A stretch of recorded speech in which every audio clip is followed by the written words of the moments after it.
Assalamualaikum warahmatullahi wabarakatuh. Perkenalkan, nama saya Nur Rahmat Hidayat Karismadi, NIM S1S1 20086. Di sini saya akan menjelaskan bab pertama, yaitu tentang sistem operasi.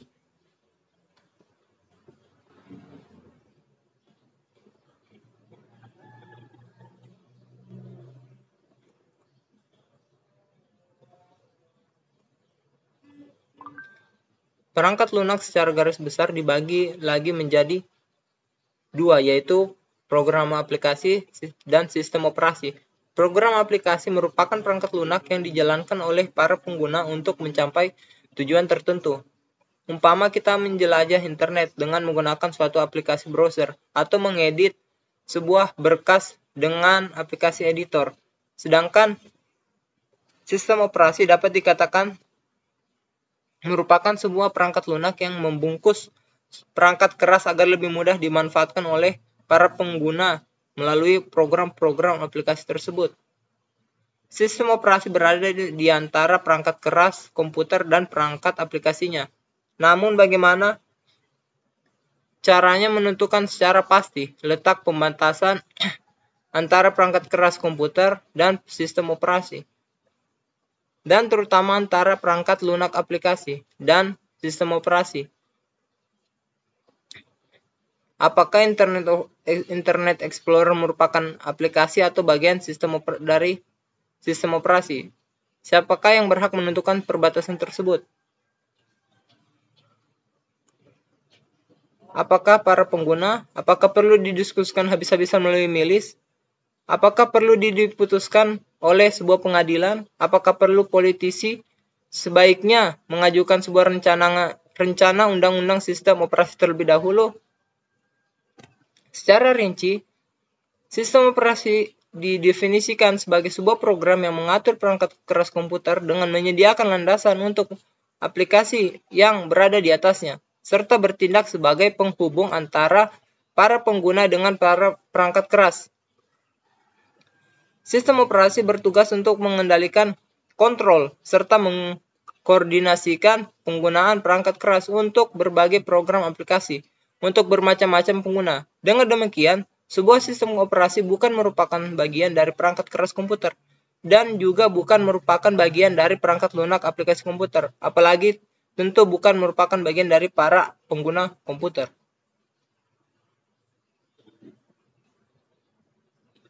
Pengertian dari sistem operasi dapat dilihat dari berbagai sudut pandang. Dari sudut pandang pengguna, sistem operasi merupakan sebagai alat untuk mempermudah penggunaan komputer. Dalam hal ini, sistem operasi seharusnya dirancang dengan mengutamakan kemudahan penggunaan dibandingkan mengutamakan kinerja ataupun utilisasi sumber daya. Sebaiknya dalam lingkungan memperbanyak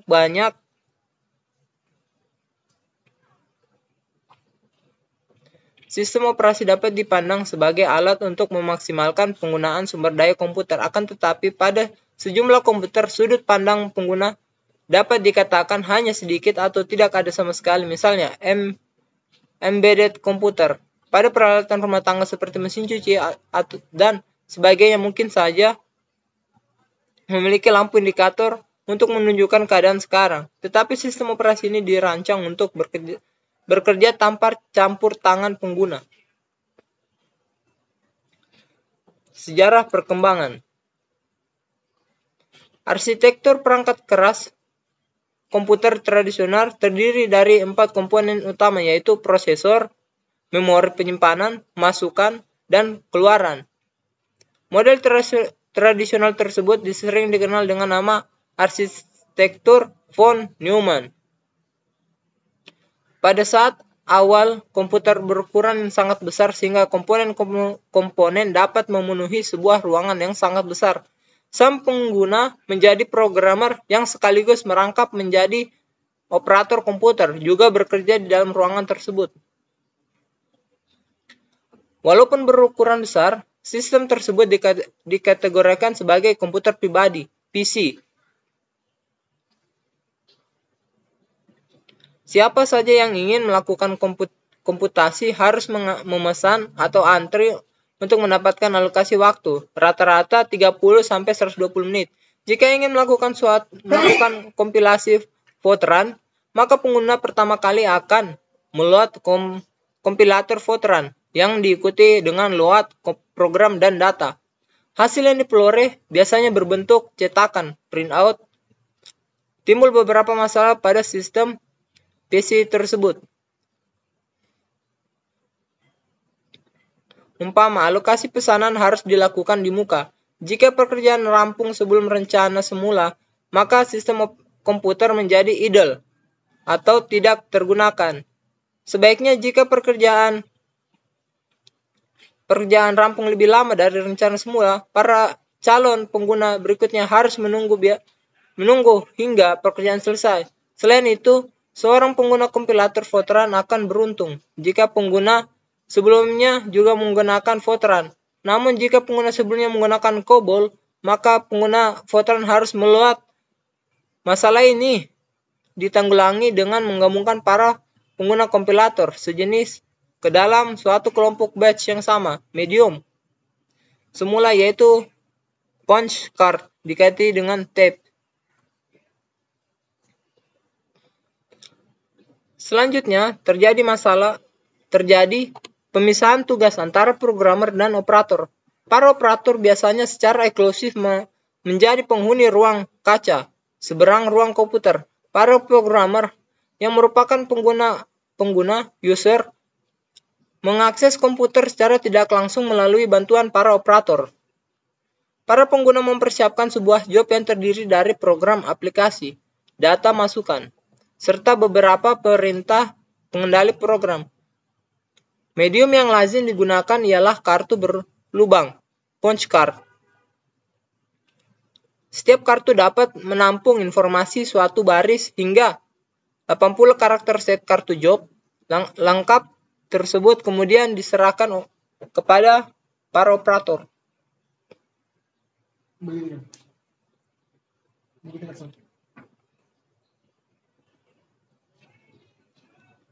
Perkembangan sistem operasi ini dimulai dari sini, memanfaatkan sistem batch.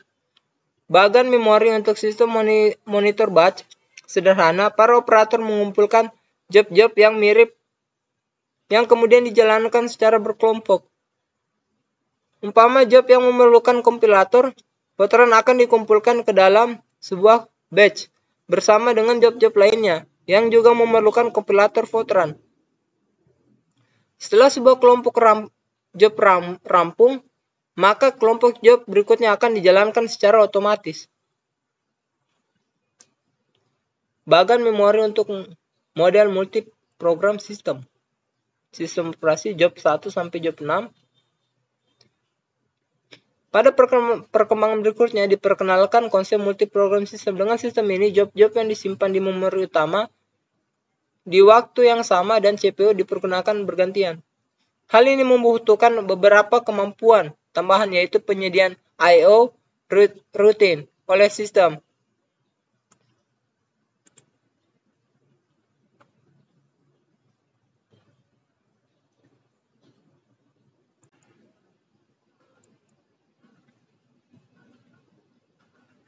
Pengaturan memori untuk mengalokasikan memori pada beberapa job. Penjadwalan CPU untuk memilih job yang mana akan dijalankan, serta pengalokasian perangkat keras lain. Alasan mempelajari sistem operasi.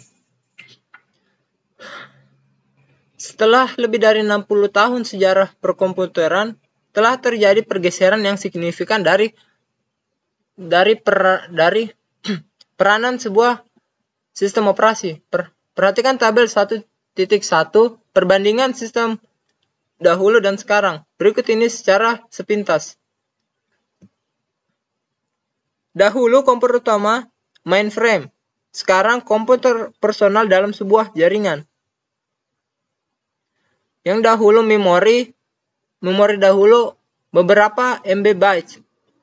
Sekarang memori sekarang beberapa ratus MB bytes. Disk dahulu beberapa ratus MB bytes. disk sekarang beberapa puluh GB.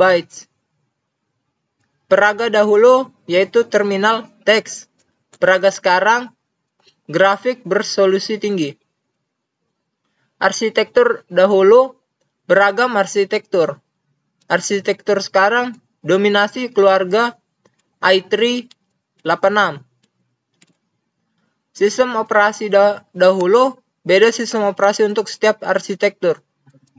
Sistem operasi sekarang didominasi dengan Microsoft dengan beberapa pengecualian.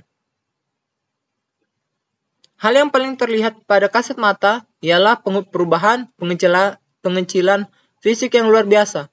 Penggunaan memori dan disk pun meningkat dengan tajam, terutama setelah multimedia mulai dimanfaatkan sebagai antar muka interaksi. Dahulu setiap arsitektur komputer memiliki sistem operasi yang tersendiri. Jika dewasa ini telah menjadi penciutan arsitektur yang luar biasa, dengan sendirinya menciutkan jumlah variasi sistem operasi. Hal ini ditambah dengan tren sistem operasi yang berjalan di berbagai jenis arsitektur. Sebagian dari pembaca yang budiman mungkin mulai bernalar, mengapa hari ini terpaksa mempelajari sistem operasi. Terlepas dari perubahan tersebut di atas, banyak aspek yang tetap sama seperti dahulu. Komputer abad lalu menggunakan model arsitektur non-Neumann, von Neumann, dan demikian pula model komputer abad ini. Aspek pengelolaan sumber daya sistem operasi seperti proses, memori, masukan, atau keluaran, berkas, dan seterusnya masih menggunakan prinsip-prinsip yang sama. Dengan sendirinya mempelajari sistem operasi masih tetap serelevan abad lalu, walaupun telah terjadi berbagai perubahan fisik. Bahan pembahasan. Mudah-mudahan para pembaca telah yakin bahwa hari gini pun masih relevan mempelajari sistem operasi. Buku ini terdiri dari 8 bagian yang masing-masing akan membahas satu pokok pembahasan. Setiap bagian terdiri dari beberapa bab yang masing-masing akan membahas sebuah subpokok pembahasan untuk sebuah jam pengajaran. Lalu pokok pembahasan apa saja yang dibahas dalam buku ini? Bagian 1, konsep dasar perangkat komputer yang akan berisi pengulangan terutama konsep organisasi komputer dan perangkat keras yang diasumsikan telah dipelajari di mata ajar lain. Bahan yang akan tidak dibahas, buku ini merupakan tuntunan praksis menjalankan sebuah sistem pembahasan akan dibatasi pada tingkat konseptual. Penjelasan lanjut akan diungkapkan berikut. Rangkuman.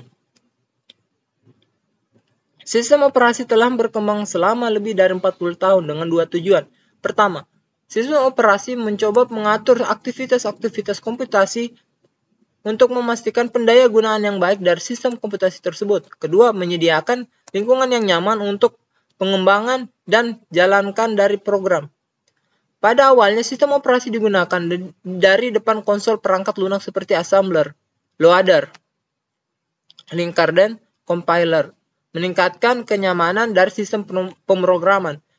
Tapi juga memerlukan waktu setup yang banyak. Untuk mengurangi waktu setup tersebut, digunakan jasa operator dan menggabungkan tugas-tugas yang sama dalam kurung sistem batch. Sistem batch mengizinkan pengurusan tugas secara otomatis dengan menggunakan sistem operasi yang resident dan memberikan peningkatan yang cukup besar dalam utilisasi komputer. Komputer tidak perlu lagi menunggu operasi oleh pengguna, tapi utilisasi CPU tetap saja rendah. Hal ini dikarenakan lambatnya kecepatan alat-alat untuk